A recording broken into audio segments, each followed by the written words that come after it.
Estamos de volta com o programa Palavra de Fé. Nós fizemos uma pergunta bem interessante.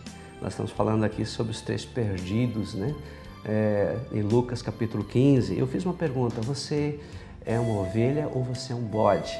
E nós lemos Ezequiel capítulo 34, versículo 17, que diz assim: Eu, Senhor Deus, digo o seguinte a vocês, o meu rebanho: eu vou julgar a cada um de vocês, vou separar os bons dos maus, as ovelhas dos bodes.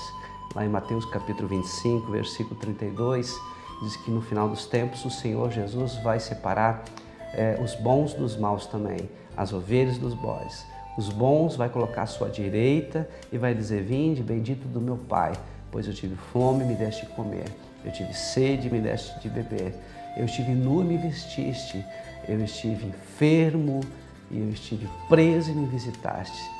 E eles dirão: mas Senhor, quando é que te vemos em tal situação? E o Senhor dirá: todas as vezes que fizestes a um desses meus pequeninos, ou seja, aos mais necessitados, a mim me fizeste. Já por outro lado, aqueles que estarão à sua esquerda, ou seja, os bodes, dirá: vá para o fogo eterno, para o inferno.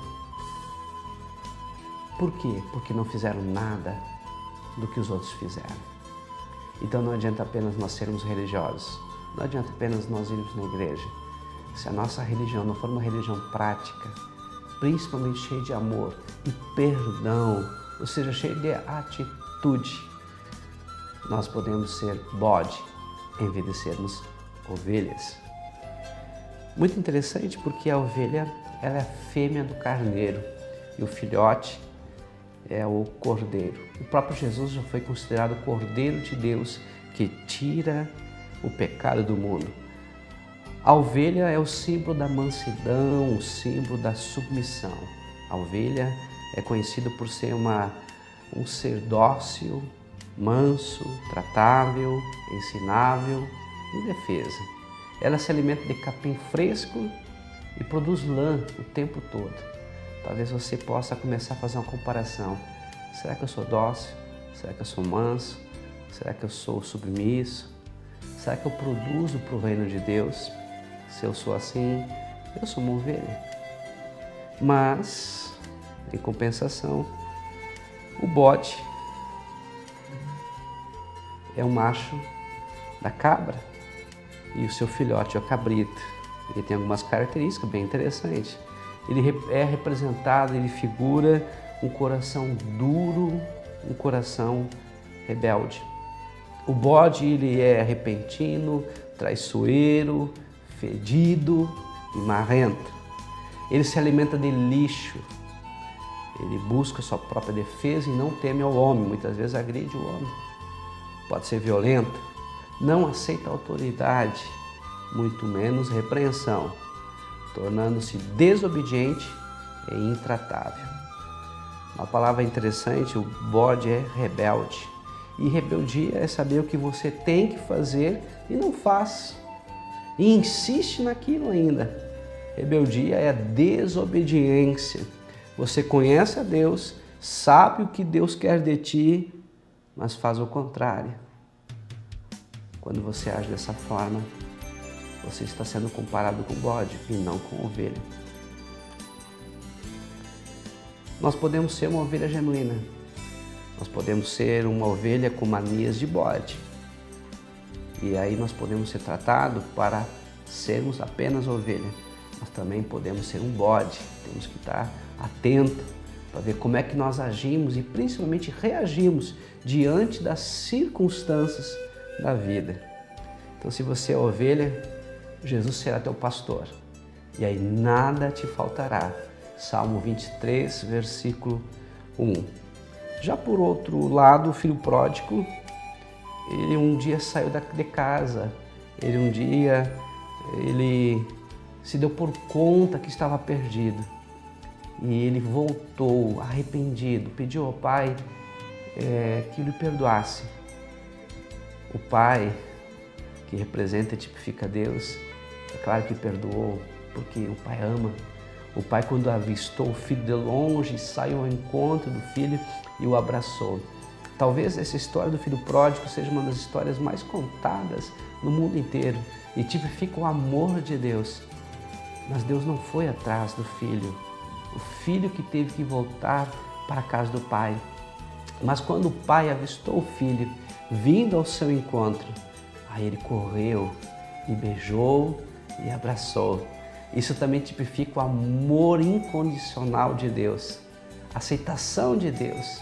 Quando nós damos um passo, nem que seja um pequeno passo, um sinal em direção a Deus, Deus está com braços abertos, pronto para nos perdoar.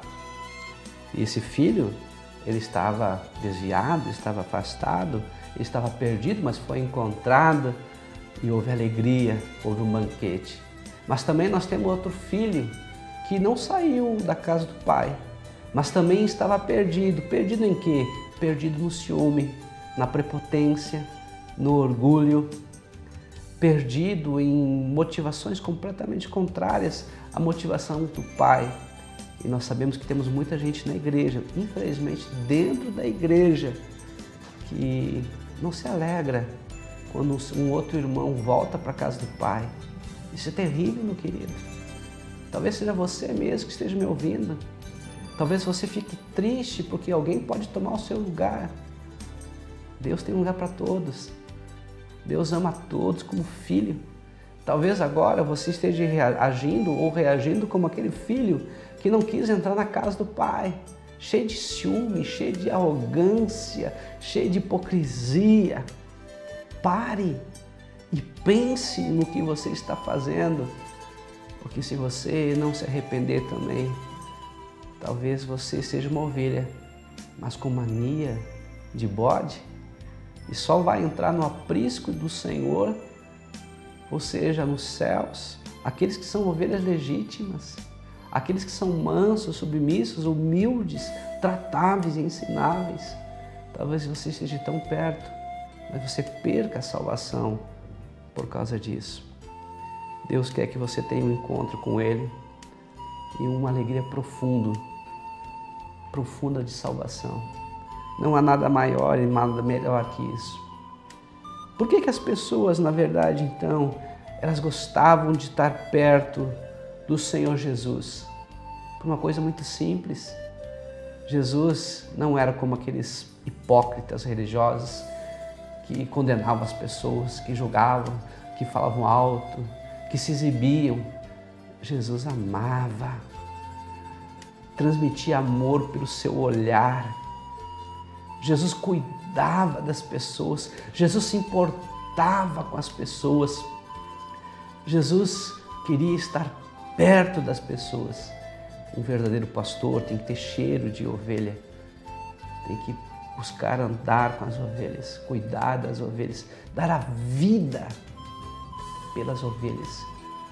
Jesus, ele tinha um olhar que parecia um raio-x, penetrava na alma, no espírito e conseguia compreender as pessoas, os seus porquês, os seus senãos, conseguia compreender as dúvidas, os traumas, a angústia, a tristeza da alma. Jesus conseguia compreender e as suas palavras eram palavras cheias de autoridade.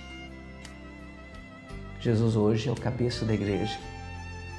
Se você faz parte da igreja de Jesus, assim como eu, nós temos que imitar Jesus.